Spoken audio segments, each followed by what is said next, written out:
No, they teach it to project and do. Right, no, I know. Not, I'm like, not on the podcast. Can't make it sound like a broadcast. It's a conversation.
Welcome in, Hokies fans, to this edition of the Tech Sideline podcast. We record on Wednesday, November 24th, as we get ready for the Commonwealth clash between Virginia and Virginia Tech on Saturday. On this episode, we'll dive into some of the matchups, expectations, and see who has the advantage in the 103rd meeting between the two. All of that and much more coming up on episode 211 of the Tech Sideline podcast, which starts right now.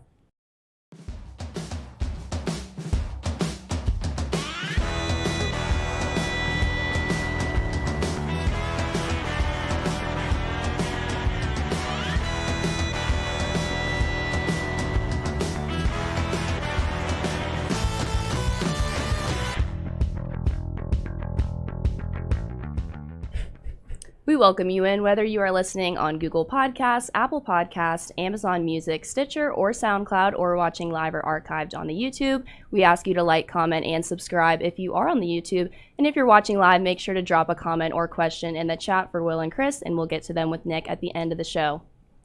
As always, the Tech Sideline podcast is brought to you by the Regional Training Center. You can help bring Olympic hopeful athletes to Blacksburg in one of the best and fastest growing programs in the country. Go to southeastrtc.com to learn more and donate today. So we don't have our usual Wednesday crew on set today. If that intro sounded a little bad, it's because the best podcast host in the land, Jake Lyman, is enjoying his Thanksgiving break, so I'll be filling in today. But for the rest of the crew, we have it as normal, Will Stewart, founder and general manager across the way, Chris Coleman, lead analyst and columnist to my left, behind the scenes, Malcolm Stewart, the best podcast producer in the land, and in the fourth chair today is Nick Brown. He'll have his segment in the middle of the show, and he'll get to your YouTube questions at the end. And I'm your podcast host for today, Katie Adams, so let's get started. As we come to a close this football season, this is obviously the last game with this current coaching staff, if there is no bowl game, but it feels like it's going to be a little bit emotional and a little bit bittersweet, kind of with so many of these players being former Virginia Tech players. You talk about Jay Ham and J.C. Price and Jack Tyler, who are guys who have really just given so much to this program, and so it's going to be interesting to see how the players come out and play for them in their last game as their coaches. And didn't we have like 20 seniors go through senior day? Yeah, something like That's that. A lot. A record number, probably. Like last year it was like 5, right? I don't remember. Yeah, and you have some other guys on the team, like I don't believe Raheem Blackshear went through senior day, and Caleb Smith, right, Tywan Garbett, Braxton Burmeister did not go through senior day. So there's some older players in the program that maybe they do move on. Who knows? But they at least gave themselves the option to come back. But even besides the actual coaches, there are other Virginia Tech people in this program like Jerron Govea Winslow, who's on the recruiting staff. Pearson Prelo and Kaishawn Jarrett, who are on the support staff, Ryan Schumann, who's on the strength staff. I don't want to leave anybody out, but there is a large Virginia Tech presence on this staff right now. And that's all up in the air. That's all up in the air. Yeah. But first, let's welcome you to the host chair before we jump right in it. So I was thinking you win the award for best dressed podcast host ever. Thank you. Clearly you did not get the uniform that the polo shirt and khakis are the host uniform. That would be something if I showed up in that. So anyway, I think you're the fourth different SMA student we've had host. Yeah. Evan, Nick's done one, Jake. You, and me. I think that's it. Yeah. So welcome in. We know you're going to be great, and sorry to interrupt, but I just definitely wanted to give you your moment. Yeah, no worries there. I appreciate it. I'm super excited. So as we begin to analyze this game, I want to talk about the offensive and the defensive matchups. Let's start with the UVA offense and the Virginia Tech defense. In previous podcasts, we've talked about certain players that you really have to prepare for, whether it was Sam Howell on UNC or Jordan Addison on Pitt. And in this game, it's undoubtedly Brennan Armstrong on UVA. Yeah, there was some debate on the boards this morning about who's UVA's best quarterback of all time. And I guess if you go back to the 80s, the Magic Man, Mikowski, who ended up being Green Bay's starting quarterback. And then you fast forward, I think Sean Moore finished fourth in the Heisman voting around 1990. And then Matt Schaub, of course, was a really good player. And you got to put Aaron Brooks in that conversation. Yeah. Schaub's last year at UVA was 2003, so I think you can basically say that Brennan Armstrong, at the very least, is their best quarterback of the last 2 decades. Mm-hmm. So he presents quite an obstacle on Saturday night. Yeah, I saw that discussion on the boards, and people were talking about Perkins. Mm-hmm. And I think it was Hokie Pro summed it up. He said, I think Perkins was a great college quarterback, because he had the running threat. Not that Armstrong can't run. He's a pretty good runner. Going back to the Mikowski thing, if I remember correctly, he was their quarterback when they first started going to bowls under George Welsh. He was, as a Packers fan, there haven't been very many starting quarterbacks for the Packers over years. So you got Aaron Rodgers right now. Mm-hmm. Before Aaron Rodgers, it was Brett Favre. And before Brett Favre, it was Don Mikowski. So going down the rabbit hole a little bit more, I was actually looking through Turn Up the Wick, and I read the section where Frank talked about playing against Southern Miss in Lane Stadium when Brett Favre was the quarterback. Mm-hmm. And Will Fuhrer was Tech's quarterback at the time, and he outplayed Favre that day. Mm-hmm. Favre was like 50% completion percentage and threw 2 interceptions, and Tech won the football game. So started to go down that rabbit hole. Carry on. What were we talking about? Oh, yeah, Brennan Armstrong. That's why I got that blank look on my face. Like, yeah, where were we? Brennan Armstrong, right, 65% completion rate, 4,000 passing yards on the year, 30 touchdowns, 9 interceptions. And if you remember, he missed a whole game and parts of another. Right. So, you could be looking at 4,400 yards and 35 touchdowns or something if he had been available for the whole season. So he's quite a challenge. Yeah, so he's number 3 in the country in total yards passing despite missing a game and part of another game, and he's number 2 in passing yards per game. And so those are what we call the traditional metrics, but when you start looking at PFF grades, I think he's a number 6 ranked quarterback. They all match up. So the dude can play, and it's funny, you were introing this section and you talked about the matchup between Brennan Armstrong and the Virginia Tech defense, and in my brain I was like, that's not a matchup, that's a mismatch. And I probably shouldn't talk that way on the Tech podcast. Well, it's a mismatch against the Virginia Tech defense that showed up last week. Right. It's not necessarily a mismatch against some of the earlier Tech defensive performances. I mean, obviously Tech has struggled against the run more than they have against the pass, last week accepted. Right. They're capable of playing better than they were last week, but you kind of worry because obviously Jermaine Waller's hurt, and it's gotten to the point where his performances have dropped off so much, and you've got Armani Chapman, and Waller's a senior, it's his last game, and you want to start him, but how healthy is he? And I wonder if they might pull the plug on him. I mean, is Chapman the better option right now? Well, I mean, a healthy Jermaine Waller is a great player, but if he's having that foot issue again, all over again, then it might be wise to start Chapman in this game. And Waller, I don't remember exactly what point it was in the Miami game. It was late. It was fourth quarter. Yeah, and he came up gimpy on, I think it was his left foot. Oh, yeah, he was bouncing on one, yeah.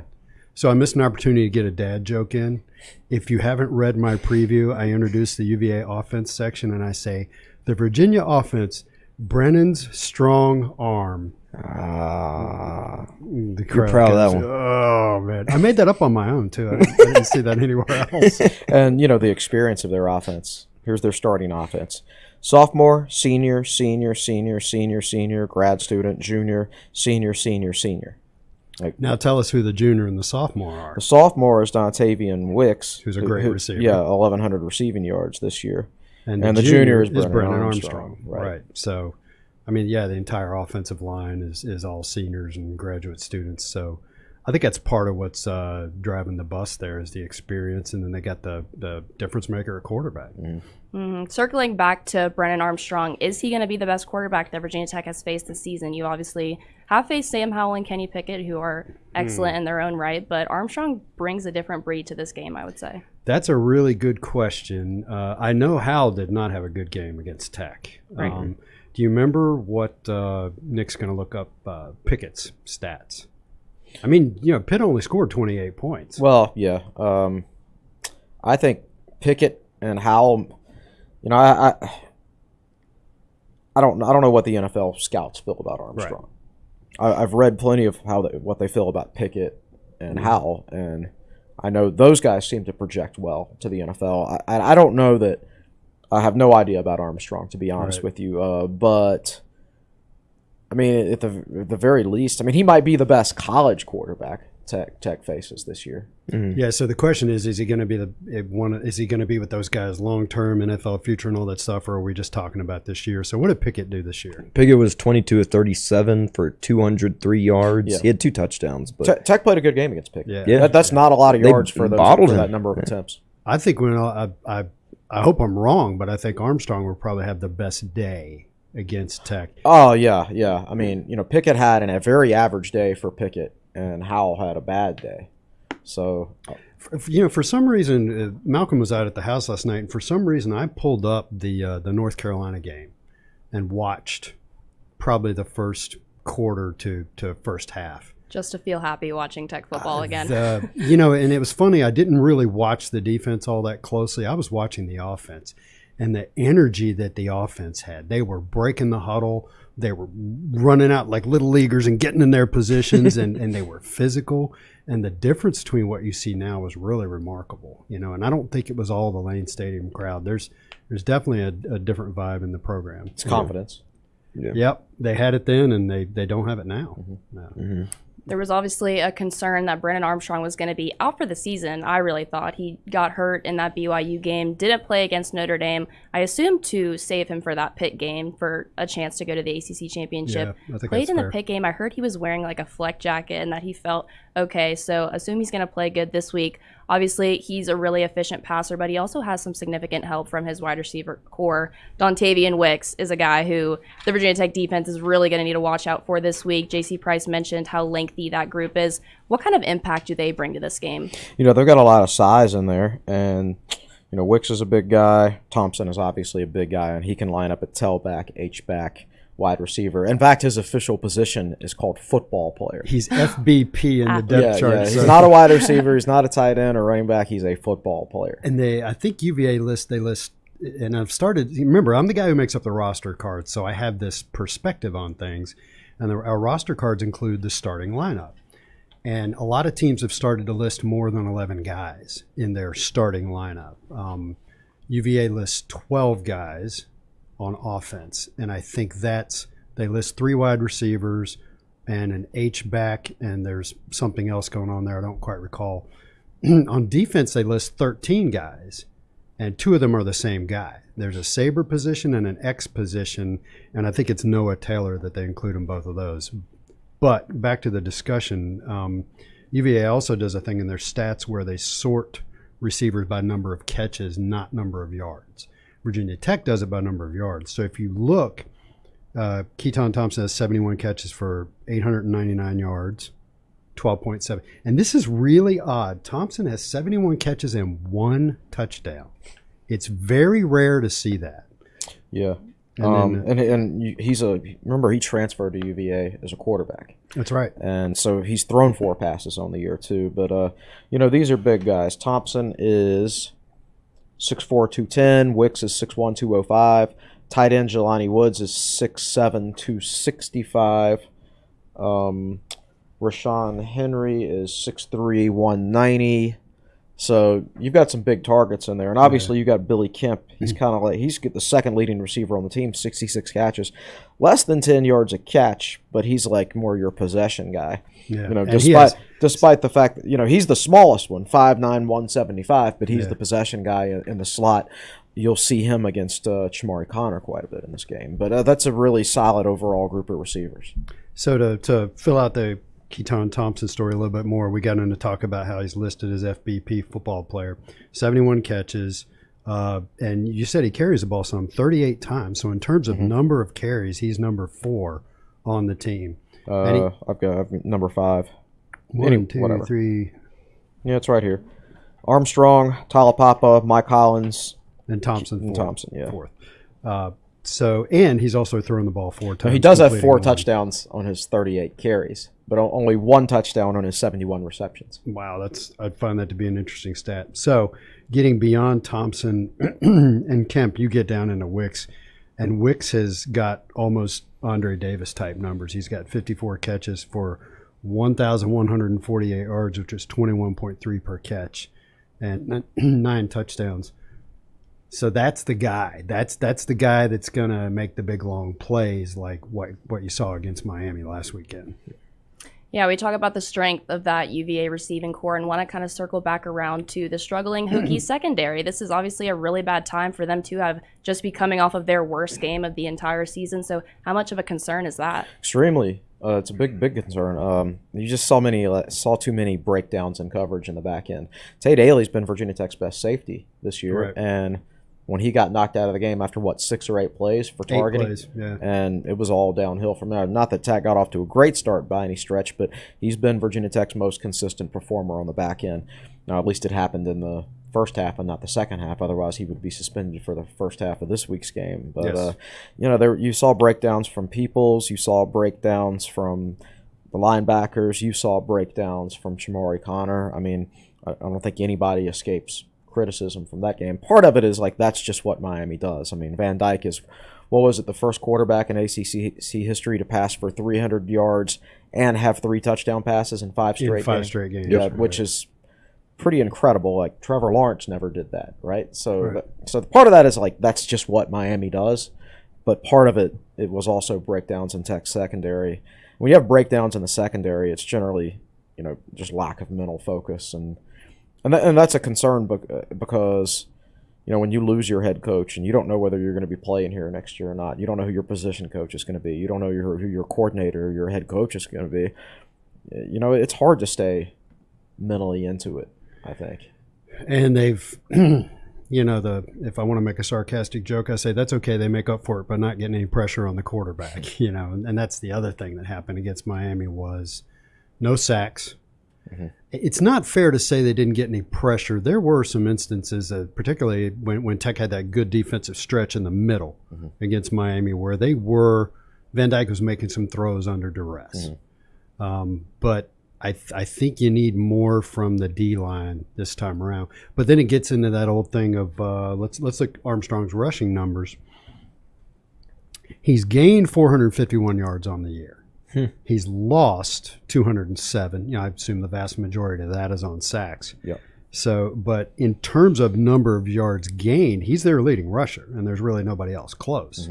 So, J.C. Price talked about this. It's funny, he's listed at 6'2", 215, but he just seems a lot more physical than that. Well, have you said did you pay any attention to him at ACC Media weekend? He looks thicker than 6'2", 215. Yeah. When you see him in person, he looks more like, you would guess he was 6'1", 225 if you saw him in person. Yeah. That's how I view him. But yeah, I think he is a physical runner. He's got a long run of 45 yards on the year. Like, he's not a dominant runner, but he's certainly good enough. He actually leads them in rushing touchdowns this year with 7. Well, you mentioned earlier how the UVA offensive line starts 5 seniors, so that's definitely a spot where they kind of have the edge over the Hokies. Barno had a really great game against UVA last year, and I think it's critical that he does that again, not only for the sake of the Hokies defense, but for the sake of his draft stock as well. Yeah, I mean, I think you have to put them in longer yardage situations. I don't think you can sit there and say, oh yeah, we're gonna get a stop on 3rd and 4, or here it is, it's 2nd and 5, and I think you need to put them in 2nd and 11s and 3rd and 9s. And now, don't get me wrong, because of Armstrong, they're still very capable in those situations, but the percentages get moved to Virginia Tech's favor in those situations. So to me, that's the key is limiting them on the ground. They're not a great rushing team, but they just don't do it very often. Armstrong leads them in carries this year with 89. Yeah. And it's kind of a mix after him. You've got 4 guys with between 29 and 57 carries. They do average 4.5 yards per carry, but overall the running game doesn't concern you nearly as much. So Tech needs to stop the running game. You can sit here and say, oh, they need to stop Brennan Armstrong. Well, that's not likely. The best option is to totally shut down that running game and put him behind the sticks. Put him in the most difficult situations you can possibly put him in. Yeah, Chris, you mentioned some of your keys to the game for this Virginia Tech defense. Will, do you have any closing thoughts on what Virginia Tech needs to do on defense to have success against Brennan Armstrong? I am feverishly searching for where UVA is in terms of sacks given up. You wrote it in the article. Oh, sacks allowed? Sacks allowed. I want to say they're like, I don't know where they are in sacks allowed. They're way down there. Their PFF pass blocking grade was like 25th or 30th or something like that. So let me double check this because I'm seeing them. They're 121st in the country, and that's in sacks allowed. Is that?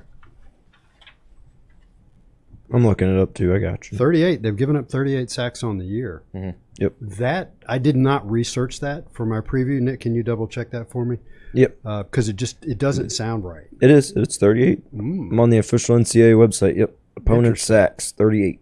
Huh. Well, Tech's not getting a lot of sacks these days. Right. They started off the season getting a lot of sacks against North Carolina, but that has really slowed down in recent weeks. Brennan has lost 207 yards on the season, and I was unable 209 yards in the sacks. Yeah. Of course, he didn't play a game, so that plays a part in the Notre Dame game. But and some of them was against Woolfolk against Notre Dame. Yeah. So what are the keys for Tech? Wow. I wonder. You got to play better on the back end. I would hate to see Jermaine Waller not get to play in what will probably be his last game. Definitely his last game. He's looked really rough the last 2 or 3 games. Mm-hmm. Dorian Strong is okay. He's not quite as good as he was last year in coverage. He's got to get bigger, and he's facing big receivers. Yeah. So your options at corner, if you don't go with Waller or Chapman and Strong, correct? Yeah.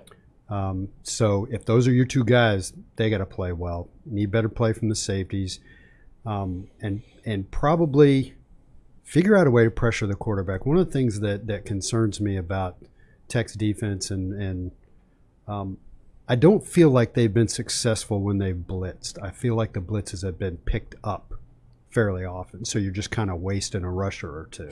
So it'd be nice to scheme some guys with more open lanes to the quarterback, and other than that, just do what you did against Miami. And you mentioned this: shut down the tailback running game, which is what they did against Miami. They did. Because they gave up the big plays, it didn't really help. So that's about 6 keys to playing better defense. And look, this was a similar matchup last year.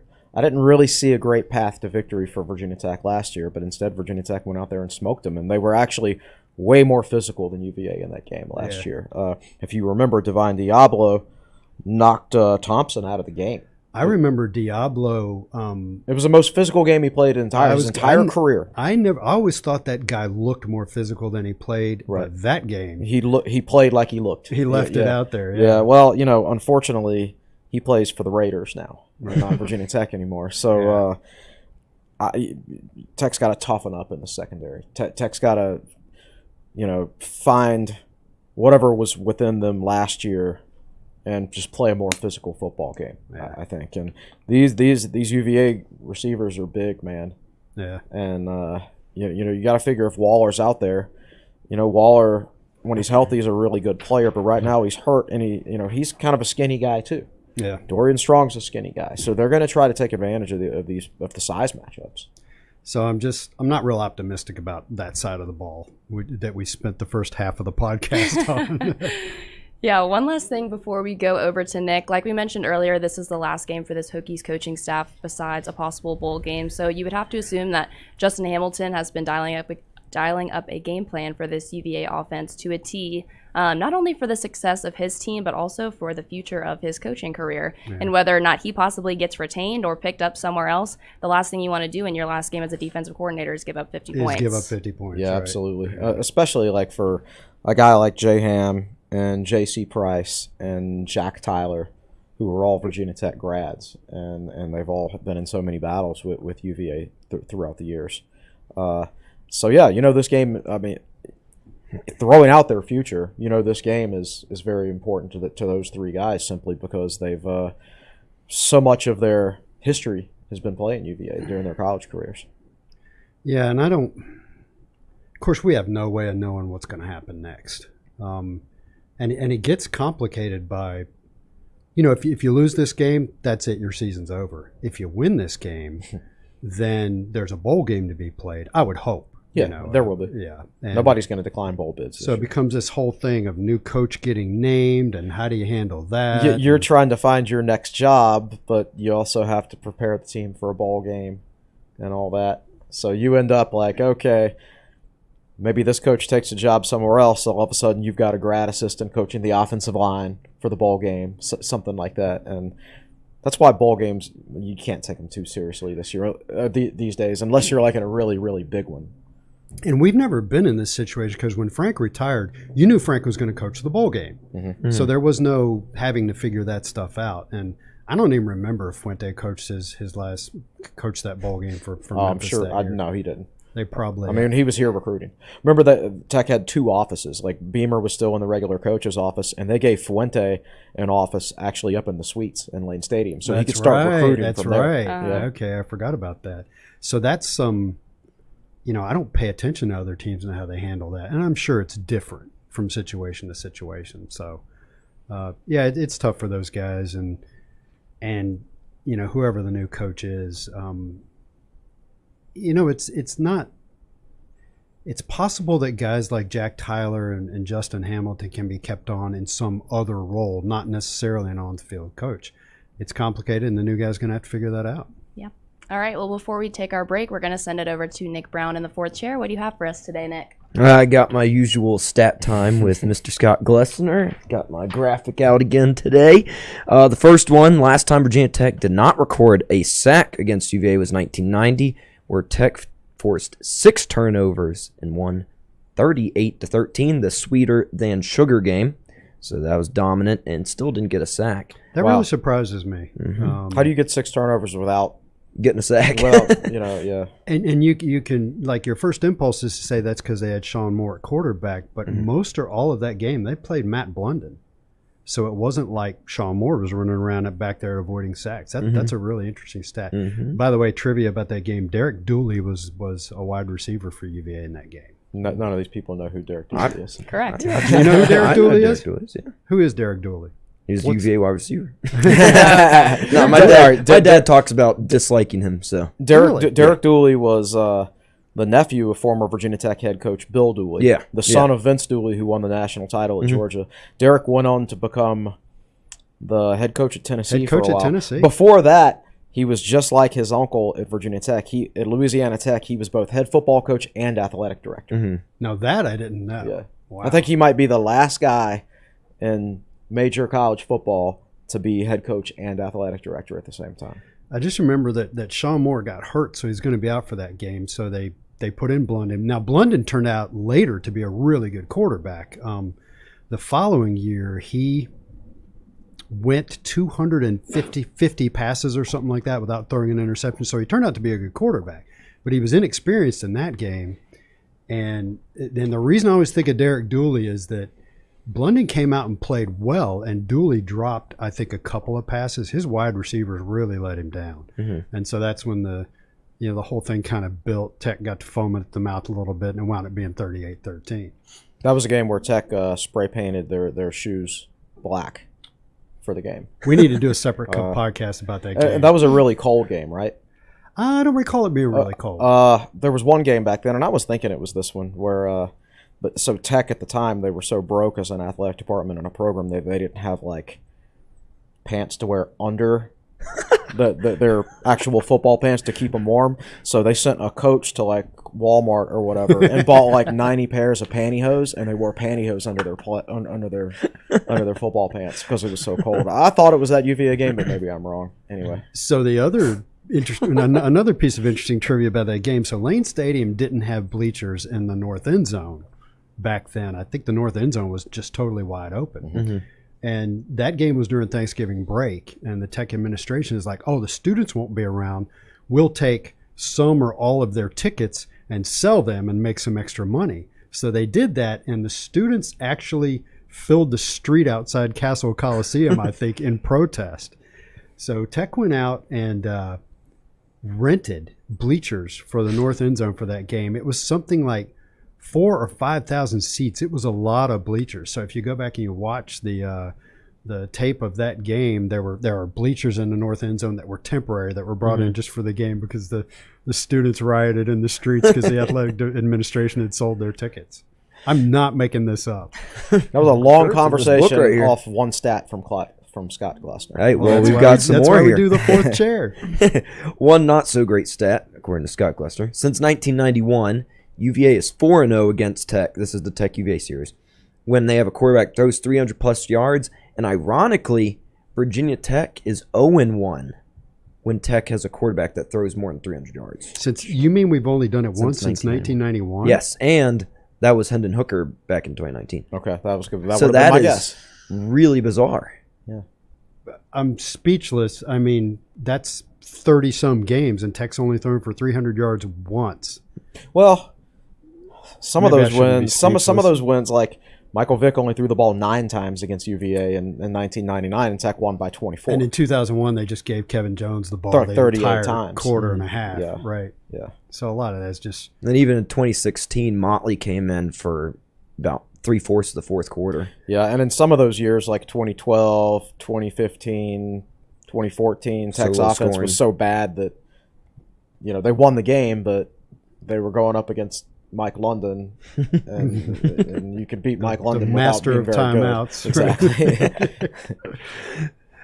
In the last 9 games versus UVA, Virginia Tech's opening drive has not scored a touchdown. In fact, Virginia Tech has only scored 4 touchdowns since 1987 on the opening drive. So we're due. So you're saying there's a chance.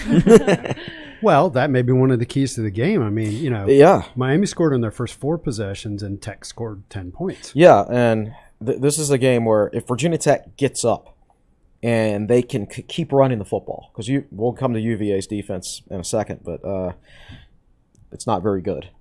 Spoiler alert. Spoiler alert. So if Virginia Tech can keep the game tied or stay up, and they can keep running the football, then that's how you keep Brennan Armstrong off the field. But if you get down by 14 points and you have to start throwing it, that wouldn't be good. I just want it to be competitive because I'm going to be there. Are you really? Yes, I am. Why? Because it's what I do. I know. Yep. Yeah. Our the way, ticket prices, the cheapest one online that I could find, $70. Really? And that was quite surprising to me. Yeah. In our college friends group chat, there's some that group text. There's some that don't have tickets, and they were talking about $75 and up. I mean, they're not cheap. Yeah. Last one. Scott forgot one. It's okay. We'll forgive you, Mr. Glessner. Since 1990, only 3 UVA Tech games have resulted in a 1-score game at Charlottesville. In Charlottesville. Only so that would 3. be 95, 2019, and 2015. Yep. Yeah. 95 was 36-29. No, 2019 wasn't. I thought it was like a 9 that's right, point. 'cause they had it one was. score. They got the late fumble. Yeah, right. in the end zone. And that made it Yeah. 38-29, Right. which is right. Right. So Technically 2 scores. So we've got 95 and 2015. Man, 2017. No, that was 10. Since what year? 1990. Oh, that would be 93 then. 20-17. Yeah. That's Jeff it. Jeff Holland blocked field goal. Shout out to Jeff Holland. Yeah. Crawling on his hands and knees to get that football.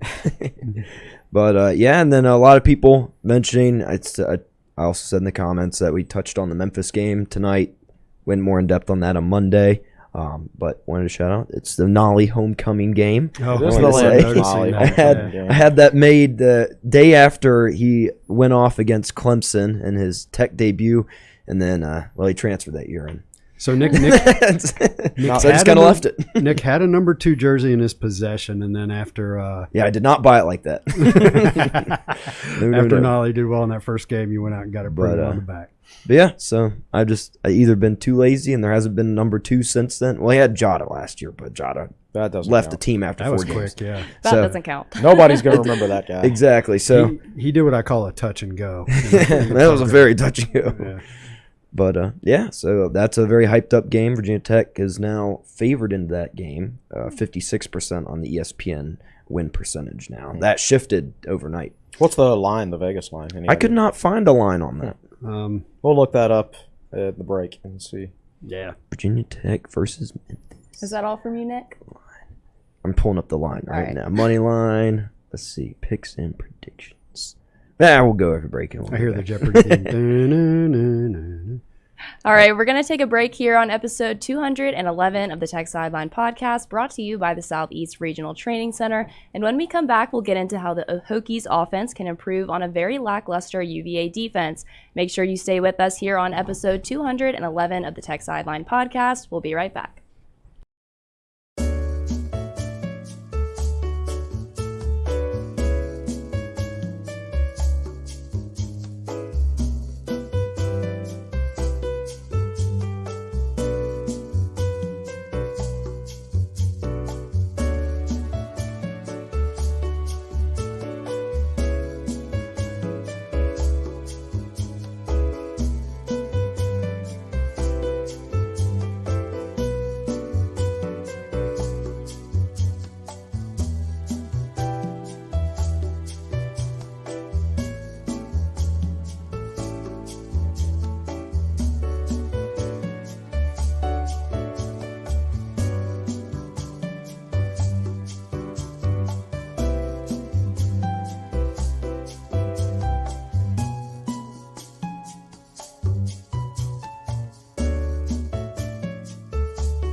Welcome back into episode 211 of the Tech Sideline podcast. It's great to have you with us. On set today, we have Will Stewart, Chris Coleman, Nick Brown in the fourth chair, Malcolm Stewart behind the scenes, and I am your host, Katie Adams. As we preview the Commonwealth Clash on Saturday, we've already talked about the UVA offense and their matchup against the Hokies defense. Two of the strengths of these teams, but want to get into the opposite side of the ball for both teams. The UVA defense has looked extremely lackluster this season and seems to be something that the Hokies might be able to take advantage of in this game. It's a wretched defense. It's wretched. Wretched. They actually shut out Duke, but they're still giving up like 35 points per game against ACC teams, which shows you exactly how much they're giving up against the other teams. So you keep talking and I'll do the math in my head. There are some teams where you look at their traditional stats and they aren't good, but then you look at the advanced stats and they're actually better because maybe their offense has a lot of possessions, so their defense is on the field more, so they give up more yards, but there's more possession, so there's more opportunities to give up yards. With the UVA, that's not the case. They are horrible in the traditional stats. They are horrible in the advanced metrics. They're pretty much horrible at everything. They're a team that they're 6-5. They won 2 games when opponents missed last-second field goals. Especially that, and one of those field goals was missed by a kicker who was 20 of 22 on the year. The Miami kicker, and it was a short kick too. Yeah, it was like 30-some yards. Right. Doinked it. Exactly, right off the upright. Yep. So Virginia is not much different than Virginia Tech. Virginia Tech has a better defense. UVA's got awesome quarterback play, but they're generally speaking one of those teams where every week is matchup dependent. I watched part of their. I got back to the hotel room in Atlanta in time to watch like the fourth quarter of their game against BYU, and it was just their defense might as well not even been on the field. It was so bad. So I did the math in my head, and against ACC teams not named Duke, they're giving up 41 points a game. So a lot. Wow. Yeah. Wow. So here I'll admit that. So I wrote the game preview this week. I don't usually, and by the time I got down to the UVA defense, I was starting to wear down a little bit. So I didn't go as in depth as I did with their offense. You don't need to. Total defense. These are traditional metrics. Total defense. They're the 121st out of 130 teams. Scoring defense. They're number 102. That's with the benefit of a shutout against Duke. And they have 2 shutouts because one against William & Mary too. Shutout William & Mary too. Wow. Pass defense, they're number 96 in the country, and rush defense, number 122. Right. And therein lies the path to victory. Can we please give the ball to Raheem Blackshear this week? Please give the ball to Connor Blumrick. I mean, yeah, goodness. And the thing is, it's like it's not even an experience thing. I'm sitting here looking at their starting lineup on defense, and it looks like they've got 4 seniors and 5 juniors starting on the defensive side of the ball. Yeah. So it's just a coaching/talent issue, is what it appears to me. If they were running out a bunch of freshmen and sophomores, you could say, okay, yeah, they're going to improve get there next year. Yeah. But this is a defense that has been entirely recruited by Bronco Mendenhall and developed by Bronco Mendenhall and his staff, and they're just not very good. So it'll be interesting to see if he does anything with his defensive coaching staff in the offseason. Obviously, he brought his guys with him from BYU. And generally speaking, in the past, defense was never like a huge issue. I mean, he's a former defensive coach himself, so it's honestly surprising. When they hired him, you just think with his past, it's like, okay, they're going to be scrappy and decent on offense, but they're going to be much better defensively, and it's the total opposite. Yeah, and it's not like they're a wimpy pushover team. They have a fairly physical team on offense, I think. It's hard to say because they throw it so much. Yeah. I think maybe one of the reasons their defense has dropped off is because they've gotten a little more finesse offensively. I mean, you sit around and practice all day and you're just throwing and throwing and throwing and throwing. How are you really gonna learn how to be physical if you're a linebacker or a defensive lineman? It's kind of like that's one of the speculations of what happened to Florida under Dan Mullen is he always had running teams at Mississippi State, or balanced teams at least. And then, he got Trask down at Florida, and they just started throwing the ball all over the field. The more they threw it, the less physical they got on the defensive side of the ball, and they became a soft football team. It's kind of like a lot of the Big 12 teams. I was going to say, it sounds like the state of Texas. Right. Yeah, so where there's so much emphasis on offense. So that's something Broncos got to figure out in the offseason, I think, is how to make his offense more balanced, because I think they'll become a more physical overall football team, a tougher overall football team with more balance on the offensive end. But generally speaking, I don't think you can sit back there and throw it 80% of the time and expect to trot out a tough physical defense. So the one thing they do well, I looked at their team stats, and it was pretty much the only thing I think that I could find that they did well. When you get down in the red zone against them, their red zone defensive touchdown percentage is 52.2%, which is tied for number 27 in the country. So they don't give up, relatively speaking, they don't give up a lot of touchdowns in the red zone. Yeah, they just give up a lot of 50-yard touchdowns. Now, offensively in red zone TD percentage, Virginia Tech is number 72 in the country. So as we know from watching the Hokies all year, they're not that great at punching it in once they get down. They were really bad early in the season. Yes. They've gotten a lot better went through recently. Yeah. After those first 3 or 4 games, they got better. I'd agree with that. So that is something to watch when Tech does get down inside the red zone. Which Tech will do. Yeah. I mean, going against this defense, Virginia Tech's going to have opportunities to score. Yeah. And if UVA is going to be slinging it all over the yard on offense and scoring some points, Tech's going to have to cash in on those opportunities. Yeah, we may not hear many UVA defenders' names called across the stadium during the game, but one that you are going to hear is Nick Jackson, definitely one of the more experienced players on this defense. Yeah, leads them in tackles. I believe he's got 107 tackles on the season. And that's by a wide margin. I think the next closest guy is 77, I think. I believe that's right. Wow. You're right. Also got 5.5 tackles for loss and 2 sacks. They've got some guys on their defense that have played well for them at times in their careers, like Noah Taylor, Joey Blunt, Mandy Alonso. To me, I know they can't stop the run, but when I've watched them, what's really stood out to me is how lost they look in the secondary. Yeah. They looked that way against Pitt. They don't tackle well. Like you remember the Tavion Robinson touchdown against them last year? Yes. Where they threw it over short pass. And the tackle attempt by that UVA corner or safety or whatever it was just horrendous. Absolutely horrendous. And Tavion made a great play on it, don't get me wrong, but like a mediocre defender would have made that tackle. Yeah. It was right there for him. He had the sideline to help him too. That's what made it really bad. All he had to do was push him out of bounds, and the guy just kind of stopped. And instead, he went to the inside and low. And just kind of. It was bad. So they're just not a good defensive football team. So I think a guy that stands out to me, just looking, is Noah Taylor. He plays the Sam position, and that's an outside linebacker position. I don't know if they have him put his hand on the ground ever. They're basically a 3-4 defense, but I don't know if they bring some of the bigger linebackers up and have them put their most defenses are multi-front these days. So Noah Taylor he's number 7, so he's the guy to look for. Now he's defensive end size, 6'5", 225. So he's a guy that at the outside linebacker position. That's one of the things. I mean, this defense is playing poorly, but one of the things that Bronco has done since he got there is put larger guys out in those passing lanes. The lengthier guys. Lengthier guys out there in that flat area and in that short passing area where they can disrupt an offense. But he's third on the team in tackles with 66.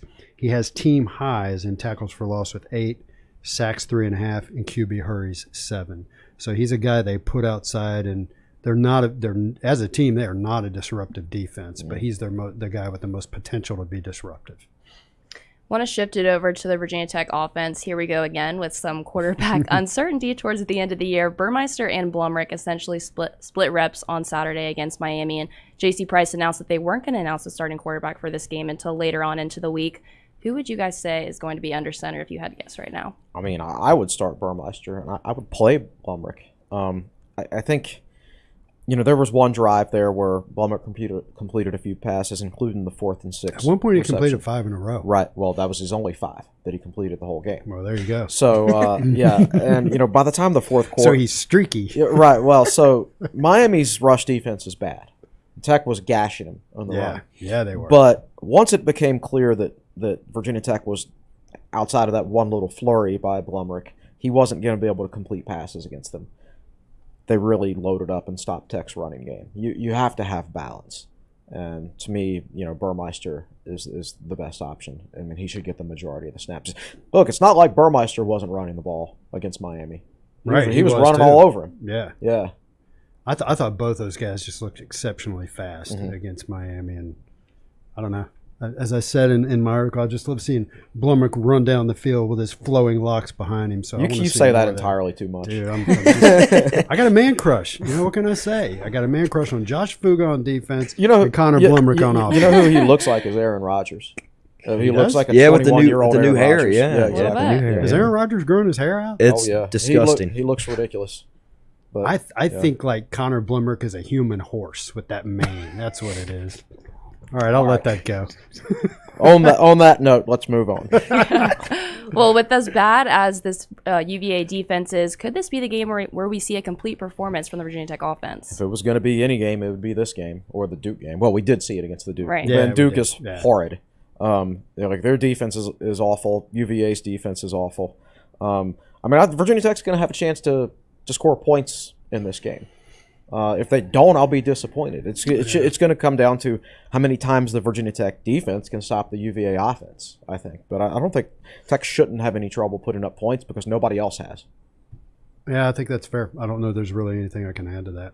Yeah. The Virginia Tech offense is dealing with some injuries as well. I would ask, how much more confident would you be if we had a fully healthy Braxton Burmeister, Brock Hoffman, Lacia Smith, and Trey Turner, who was pulled from the game in the second half for precautionary reasons after he drove hours to get to Miami, which I thought was really weird. Certainly more confident. I don't even know what Braxton Burmeister actually looks like as a quarterback because he never been healthy. Yep. Never been. First half of the North Carolina game. I guess. Yeah.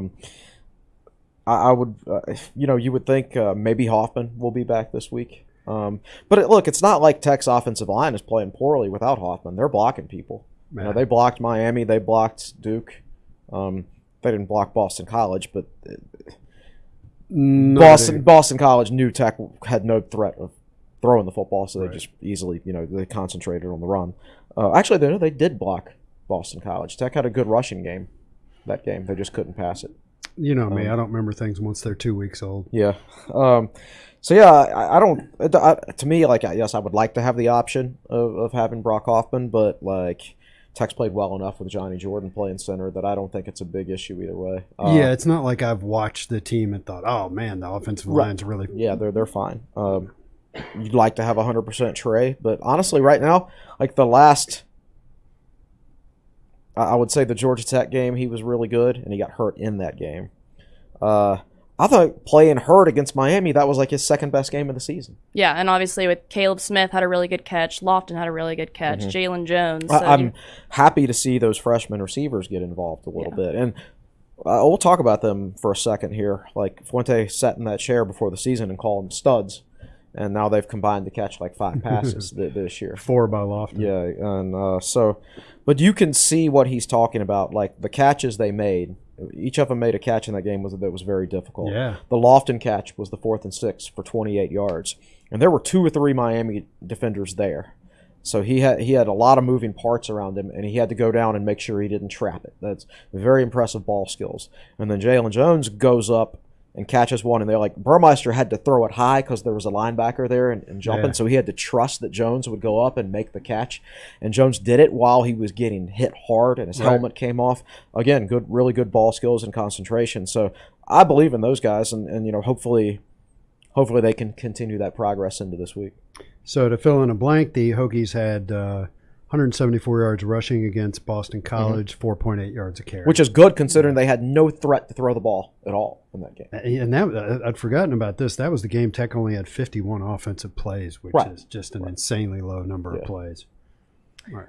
Well, before we do game picks, want to transition from the gridiron to the hardwood really quick. We do play Memphis tonight in basketball, 9:30 p.m. tip at the Barclays Center. I know you guys touched on it briefly in the last podcast, but something that happened within the past 48 hours from that last podcast was Virginia Tech not being in the rankings for a 5th straight week, even though they were 26th last week, went to 27th this week after a 20-point win against Merrimack. I did not have a chance to look at the rankings and figure out what that was about. Some Because of Tech was it's- ranked 26. Some of it's who you play. Like I think the teams that leapfrog Tech beat a ranked team Probably, last week. yeah. That has to be the explanation because, I mean, Tech did what they were supposed to. They blew out teams that they were supposed to blow out. So you would think they would just fill in the vacuum. So somebody behind them. It's nice to be ranked in the top 25, but let's compare top 25 basketball to top 25 football. There's 130 football teams. So being ranked in the top 25. You're top 20%. Exactly. There's like 350 or 360 basketball teams. So you're like top 6 or 7%?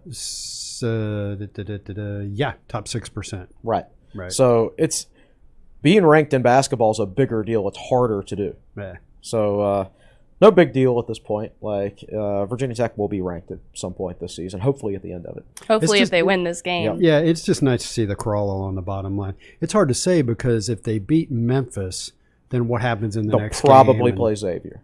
Yeah. Yep. Who is also ranked, right? Yeah. Xavier leapfrog Tech into the rankings because they beat Ohio State. Because they beat Ohio State. So there you go. That's what happened. Yeah. And does Tech play at home Saturday or Sunday?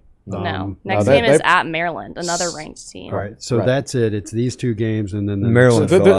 You're possibly looking at 3 straight games against ranked. They lost to. Maryland lost to. That's right. They did. George Mason. George Mason. And so then they fell out. Yep. Is that the ACC Big Ten Challenge? That's Yes, that's Tech's game. And then they'll play St. Bonaventure on December 17th. That's a ranked team. Yep. Spectrum Center. Yep. But I think they were down by 16 against Clemson and came back and won. Yeah, Wow. they're Very really good. They experienced start team. 5 seniors. Yep. I just think the the matchup with Memphis is really intriguing, and so some people were talking about it on the boards this morning, and I said, I could see one of two things happening. Tech comes out and is surprised by their athleticism and aggressiveness because they just haven't seen it, and they fall behind 10, 15 points early while they adjust to the pace of play. Alternatively, Memphis comes out and I haven't analyzed their schedule. Maybe they haven't played a team that controls the ball like Tech or moves the ball like Tech, and they turn it over a little bit themselves. Tech gets open shots, and Tech goes up by 10 to 12 points. Memphis turns it over a lot. Yes. 26 times. In their 26 last game. times, but they do play a high possession totals. Yeah. So their turnover percentage isn't quite as bad as that their number overall sounds. turnovers seem like. It's the most interesting part of this game is it's a contrast in styles. Memphis wants as many possessions as possible. They want the score to be in the 80s or 90s. Mike Young wants to play 60s and a fewer amount of possessions. Yeah. So whichever team can control the pace of play, I think, will have the advantage. So there's a tendency to say you'll learn, can Virginia Tech exert their will on teams like this? It's just the 6th game of a 30-plus game season. Every game's a different matchup. Even if they're not successful in controlling the tempo against Memphis, that doesn't mean they won't be able to do it later against teams that like to do similar things. Mm-hmm. Yeah, Will, you alluded to this on Twitter. A lot of people calling this like the Landers-Nolly matchup, but really he only played with 3 of the players on this current team. Turns out Aluma was also redshirting. People pointed out to he me. played with Aline, Couture, and Ogiaco. That's right. Yeah, and Aluma was redshirting. Landers-Nolly, who is now coming off the bench for Memphis. That's how deep they are. Still averaging 8 points a game. Still averaging 8 points. It's really hard to start for Memphis. They got a lot of good players. Yeah, so there's going to be a lot of guys on Tech's bench going, I don't know who that dude is. Yeah. 9:30 p.m. tip against Memphis tonight at the Barclays Center will be a really big matchup for the Hokies as they start this stretch. And ESPN 2. Yes. So you can watch it. Amazing. As we transition into game picks, it looks like the whole TSL crew thinks that Virginia Tech is going to give the cutback to Virginia. Yes, unfortunately. I forget the score I picked. 38-31. Yeah, so you were within 7 points. Will called a blowout. Yeah, I did. I got 42-24 from you. Yikes. And David said 41-31. So I said 42-24? Yes.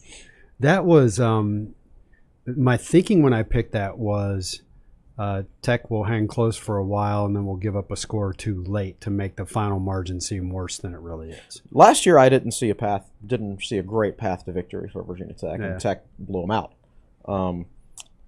I actually can see a path to victory this year because of how bad UVA's defense is. Yep. And that is a horrible, horrible, horrible defense. I can't It stress is horrible, that this enough. defense. It really is. Virginia Tech lost 3 or 4 games that went down to the wire, that were decided in the last couple of minutes. And UVA, on the other hand, their close games, they won because the other team missed field goals.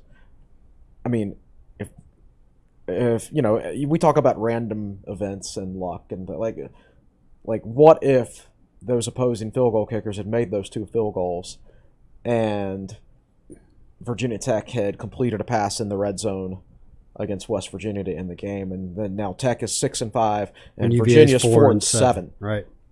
I mean, you're really talking about that's 3 plays. Yeah. Right. So it's an extremely even matchup in my opinion. To me, it's more about how Virginia Tech responds mentally, because they're under a lot of pressure right now because of the future of the program and who the head coach and who their assistant coaches are going to be and all that. That's the biggest thing to me. Like, if that situation was more stabilized and I knew where they were from a mental aspect going into this game, I might actually pick Tech. But there's enough uncertainty there that it just seems like UVA is a smart pick. So let's relive last year a little bit after the game. After the game was when Fuente was drinking a beer, right? Yeah. Oh, God. His post-game radio interview with the Laser was awesome. And Laser even put up a picture of it. And, I'm listening to the interview, and I'm like, man, that guy sounds like he's drinking. And then there's a picture of him doing the interview afterwards, and sure enough, there's a red Solo cup right next to him. Yeah. So and he was in the football meeting room, I think, in the Marion Center. Yeah, that's where they were doing post-game I think he had his family there. Yeah, it was one of the best Fuente interviews you could ever hear, man. And there was a theory at the time that he thought he was going to get fired, and that's why he was so relaxed. He'd won his last game. He was cussing. Yeah, it was great. That's good stuff. He was loose. See, that's the Justin Fuente we know and love, not the guy who stands up there at the weekly press I believe his direct quote on that interview was, "We kicked the transfer portal's ass this year." Oh, man. Should have been. I wish there could have been more of that. Yeah. Well, the fans also picked UVA, and they picked them to win by 11+. So it's really going to be interesting. Hang on, let me look that up and see what the numbers are right at this moment. Sorry to interrupt. Go ahead. No, you're totally fine. It'll be interesting, 3:45 p.m. on the ACC network this Saturday against UVA. Before we get into the YouTube chat, though, I do have a fun question for you all myself. In the spirit of Thanksgiving, I wanted to ask what you all's favorite Thanksgiving dish is. I like, oh, goodness. I mean, can I throw out turkey? No. No. Well, nobody likes turkey. I like turkey. Ham. Really? Hey, I like turkey and ham. I always get dark both. meat only. Okay. I like stuffing. Yeah, I love stuffing. There you go. Like my wife makes really good stuffing. Right, and I'm going to assume that there's going to be deviled eggs involved, so I'll throw deviled eggs in there too. Okay. Where are you eating Thanksgiving dinner? In Fairlawn. Okay. The big suburb of Radford. That's actually Pulaski right there, Pulaski County. All right, so to get into the fan voting in our preview, it's 548 votes, and these things usually level out around 1,100 or 1,200 votes. And 57% vote Cavaliers by 11+, another 26% Hokies by 1-10. So it's pretty strongly skewed, almost 60% thinking UVA is going to kind of run away with it. So before we move on, one thing I do want to get into, and give me a second to look this up. Chris put up to talk about the coaching search a little bit. Chris wrote a couple of lengthy articles this week, and he broke down 8 head coaches who could be candidates for Virginia Tech's head coaching job. 8 coaches with head coaching experience. Yes, not necessarily sitting head coaches. Right, and 6 coaches with no head coaching experience. Yeah. And then he wrote a follow-up with 6 assistants who, yes, if with no head coaching experience. Yeah. So now, today, we started this morning a poll asking our subscribers. It's not wide open to everybody, but it's asking our subscribers to pick their top 3 candidates. And as of this moment, there's been 940 votes. And here are the top 3. Charles Huff is the runaway.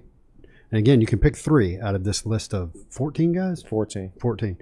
Charles Huff. So Chris is looking on the monitor over there. Which I can't see. Charles Huff is running at 20% of people have picked Huff.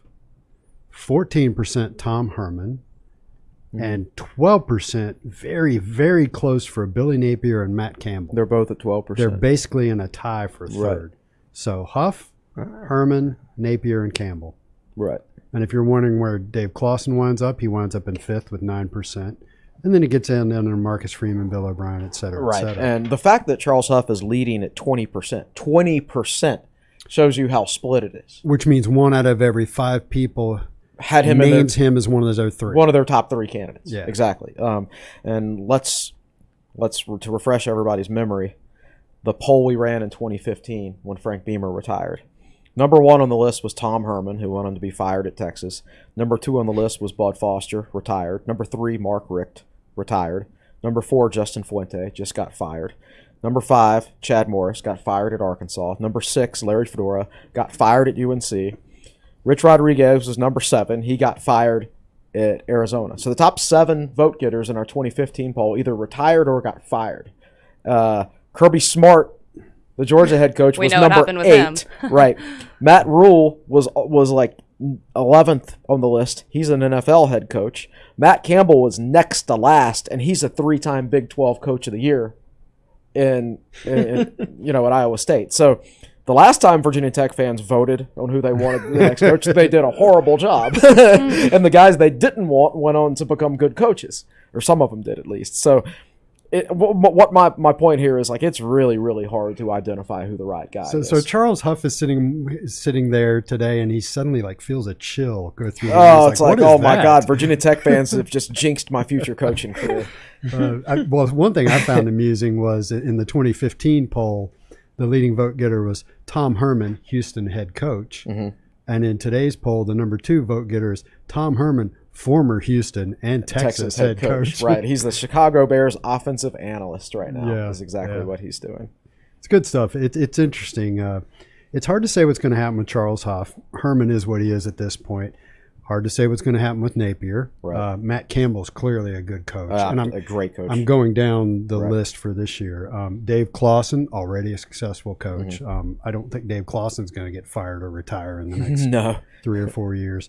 And then it's a bunch of guys, who knows, Marcus Freeman, Bill O'Brien, Jamie Chadwell. Yeah, Dan Mullen's got a track record, but interesting stuff. Well, I guess the point I'm making is the current leading vote getters, I don't think they're going to get decimated with probably not. We'll see. Fired, retired. I will say this, that it's, even for me, I'll tell you who I voted for. I voted for Clawson, Campbell, and Huff.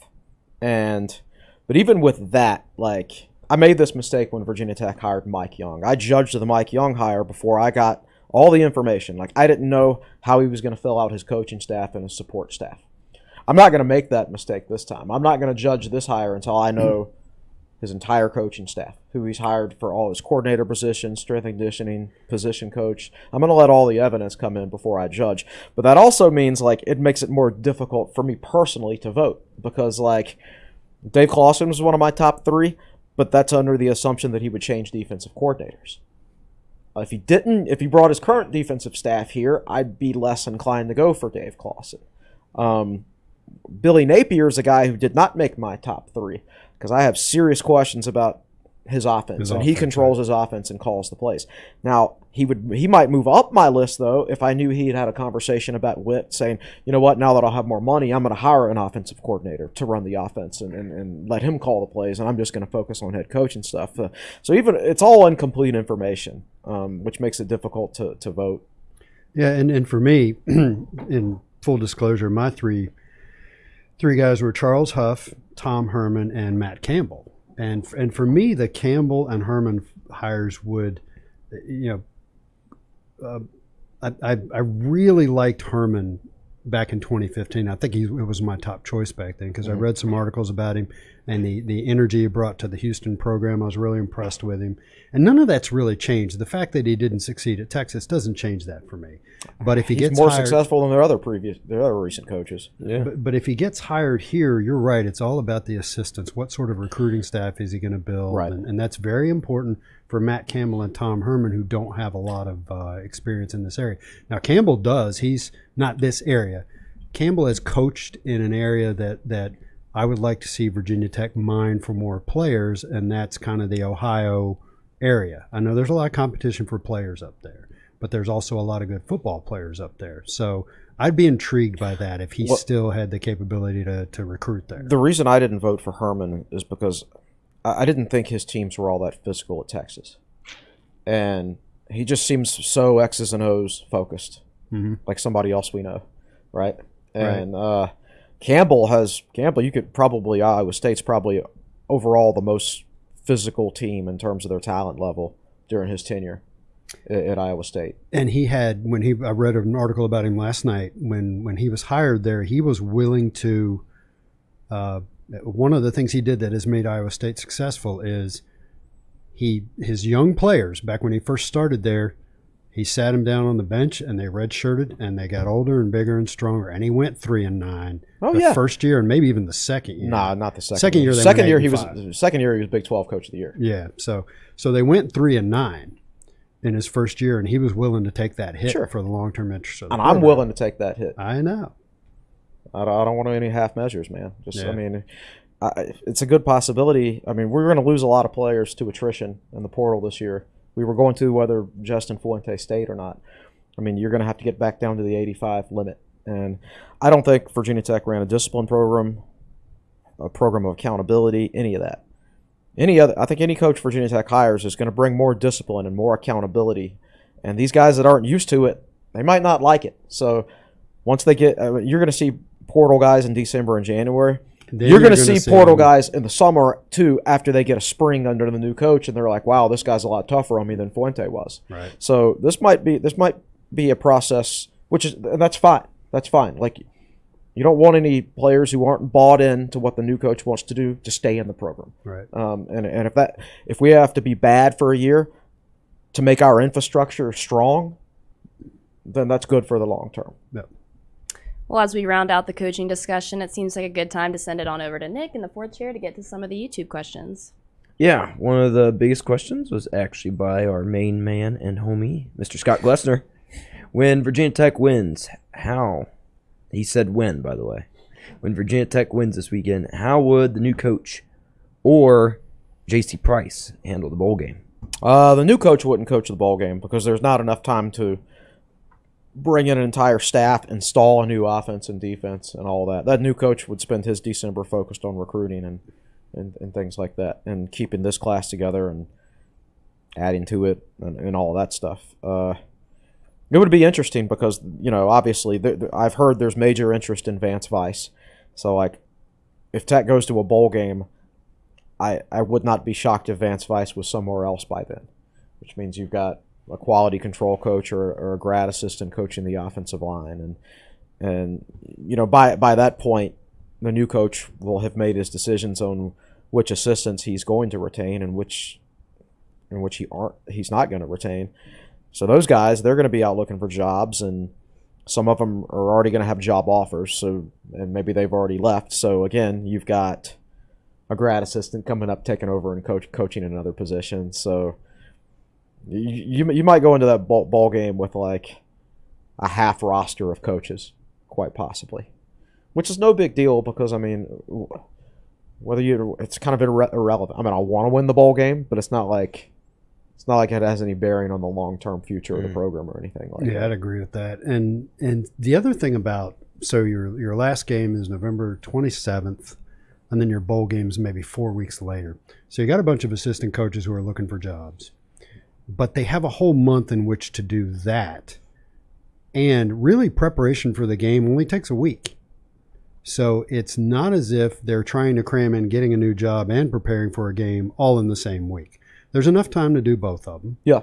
And the other thing to remember is that a lot of these assistants, sure, a guy might skate and go somewhere else, a guy like Vance Weiss, but a lot of these assistants they're attached to the players. They have a relationship with the players, and they want to do right by them, and they want to see them do well. So it's not like they're looking for their next job and then they're gone. They're also kind of being pulled to stay here a little bit. And I don't pretend to understand all of those dynamics and where everybody's going to fall on that side of the fence, but it's just stuff to think about. In the end, you're right. They could wind up with half a coaching staff, and it's really the new guy's responsibility to focus on recruiting and building his next staff. Mm-hmm. So there's not many other questions here, but I had a question myself. What was your favorite UVA memory or story? So this could be either a joke, story, game moment, anything. You got one, or I mean, I've already got mine. Well, if you got 95, go. Well, I've got 95. The game was one thing, but the tickets that I got. So that game was in Charlottesville. It was great for those who, for some reason, aren't familiar with that game. Maybe because you're too young. First of all, that was the pinnacle of Virginia Tech and Virginia football. There were a lot of good players. 95 and 96. Just cumulative talent level. Ton of talent on the field. And UVA got up early, and I think at one point they were leading 29 to 14. 29 to 14. Tech comes back and wins 36 to 29. Great game. But one of the things I remember about that game is a friend of mine. I was living in Charlottesville. No, I'd moved away by then. But a friend of mine, I lived in Charlottesville from 87 through 94, and a buddy of mine had to work that day, so he let me have his UVA season tickets. And he said, now watch. One of the steps down at the end of the row is uneven, and people will trip over that step all game long. So my girlfriend, who is now my wife, she wasn't even my fiancée at the time, she was my girlfriend. She and I sat there and had a ball watching the football game and watching people trip up those stairs all game long. So I hope they eventually they redid their stadium in 2000. I guess they eventually fixed that, but that's what I remember. So, I mean, obviously I remember that moment. 2005 was awesome. Yeah. Because Virginia Tech went up there and just beat them 52 to 14, and it wasn't that close. Like, Virginia Tech by the end of the game had their third stringers in the game. Drove all the way down to like the 10-yard line and just ended the game taking a knee. I mean, their third stringers were about to score a touchdown. In a 52 to 14 win. What I remember about that game is like Cedric Humes going up the sideline, and there's this UVA safety coming in at an angle to push him out of bounds. And most running backs in that situation, they go out of bounds, or they keep going straight, maybe try to outrun him. Humes actually turned towards the safety and ran towards him like he was challenging him to a one-on-one hitting contest, and then ran over him. Yeah. So that's like, to me, that was the epitome of Tech versus UVA at the time. Tech was just a tougher football team that sought out the physicality and things like that. And so that was a good time. The other one was 2014 when Michael Brewer, his throwing shoulder popped out of socket, and they popped it back in on the sideline. And then he comes back into the game and throws the deep ball to Bucky Hodges. Was that the super cold game? That was really cold, right? That was pretty Both cold. teams came out of the locker rooms and were jawing at each other. Yeah. It was almost a It's fight. always fun when they do that. I hope they do that again Saturday. Yeah. Generally when that happens, Tech win. Well, generally Tech wins anyway. So. Yeah. All right, is that everything from the YouTube chat? Yeah, and do you guys have any picks for tonight's game, Memphis Tech? No. I have no clue what's going to happen. So, I mean, it's a lot harder to call basketball games than football games because, basketball games, it could just be determined by, let's say both teams get a bunch of open 3-point shots and one team has a good shooting night and the other team doesn't. You know what'll happen? Sometimes it's just as simple as that. So it makes it a lot harder to call basketball games. I don't think I'm confident Tech's not going to go up to there and go 0-2 over these next two games. Ideally, it would be really, really nice to win this game and then get an opportunity to play Xavier on Friday. I mean, you would have a chance to pick up 2 Quadrant 1 wins. Think about it. Tech only had 3 Quadrant 1 wins all of last season. So to have 2 by the day after Thanksgiving things would bode well for Selection Sunday. I'll put it that way. Yeah, I don't have any predictions. It gets my old Metro Conference blood going, from way back in the day, and I'm just really interested, but I have no idea what's going to happen. By the way, Virginia Tech all-time versus Memphis, 12-18. Ooh. Yeah, man, they had some great games back in the days.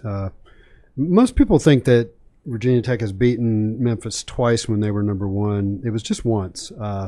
They beat them once when Memphis State was number 1, and they beat them another time when it was a Monday, and North Carolina was number 1 in the country, and Memphis State was number 2. And over the weekend, Virginia had beaten North Carolina to knock them out of their slot. And so it's Monday night, and we're used to the AP poll appearing on the internet on Monday morning. Yeah. I guess the votes had been taken, so you knew Memphis was going to be number 1, but they were technically number 2. It wasn't going to be released until the next day. Yeah. And so when Tech beat that Memphis State team, they were technically number 2. Okay. All right. Thank you, Nick. Chris Coleman, anything else coming up on TechSideline.com this week? No, we're taking Thursday and Friday off. I'll probably do a Q&A. We'll see. Yeah. Okay. All right, well, that's going to do it for episode 211 of the Tech Sideline podcast. We dove into the Commonwealth clash between Virginia and Virginia Tech coming up on Saturday, a 3:45 p.m. kick on the ACC network. I want to thank everybody on set today. Will Stewart, founder and general manager of TechSideline.com. You can find him at Will Stewart TSL on Twitter. Chris Coleman, lead analyst and columnist for Tech Sideline. He is at Chris Coleman TSL on Twitter. Nick Brown in the fourth chair is at Nick Brown33 on Twitter. Did a great job with his segment and the questions. As always, Malcolm Stewart doing a great job behind the scenes.